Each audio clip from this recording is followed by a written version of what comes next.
ఇవాళ morning around 7:30కి Rudrani రావడం చూశాను. సో తను వస్తుంది కదా అని గేట్ దగ్గర వెయిట్ చేస్తే ఏంటి ఇంకా రాలేదు అనుకుని మళ్ళీ చూశాను. ఆల్రెడీ బగళాముఖి వచ్చి అక్కడ వెయిట్ చేస్తుండడం అబ్జర్వ్ చేయలేదనమాట. సో తిను సీనియర్గా తనకన్నా రుద్రాణి ఎంత ఉగ్రమైనా బగళాముఖి ఉంటే కాస్త అడుగు వెనకేసిద్ది. సో తనని క్రాస్ చేసి వెళితే ఎక్కడ ఒక్క తోస్తుందని ఆగిపోయింది. ఈలోపు మరో చిన్నారి మీరు ఎలానా ఉండండి, నేను మాత్రం వెళ్ళిపోతున్నా అని ఎంచక్కా కూల్గా వచ్చేసింది.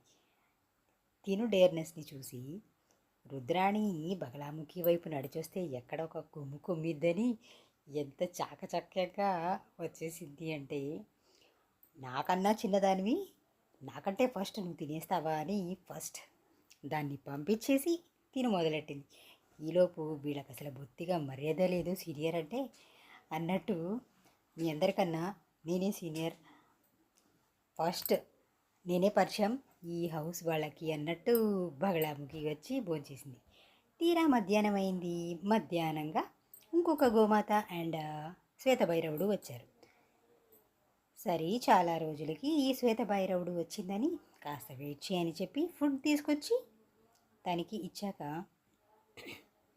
అది తింటూ ఉంది మెల్లగా.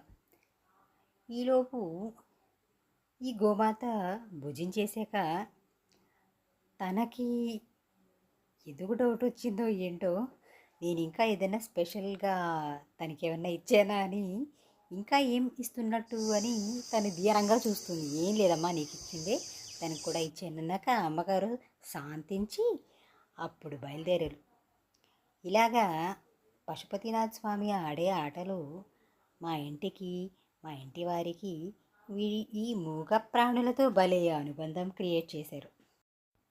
జయ జగదంబ, హర హర మహాదేవ శంభో.